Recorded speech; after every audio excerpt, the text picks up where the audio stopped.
হ্যাঁ গাইস, আসসালামু আলাইকুম, শুভ সকাল। তো আজকে নাস্তা করবো কী দিয়ে তাই আপনাদের সাথে শেয়ার করতেছি। তো আজকের নাস্তা আমাদের সাথে আছে কি, চল লেটস গো। গরম গরম সিঙ্গারা, কে খাবেন তাড়াতাড়ি কমেন্ট করুন। সকালবেলা গরম সিঙ্গারা আনছে গাইস, খুব টেস্ট, গরম। হুম হুম, এত মজা, সিঙ্গারগুলো এত মজা ছিল, পারবেন না। গরম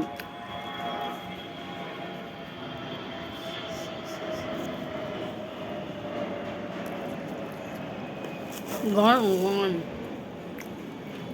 আপনাদের জন্য আসা। তাড়াতাড়ি কমেন্ট করেন কে কে খাবেন।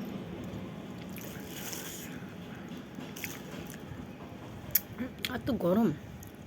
Bye bye.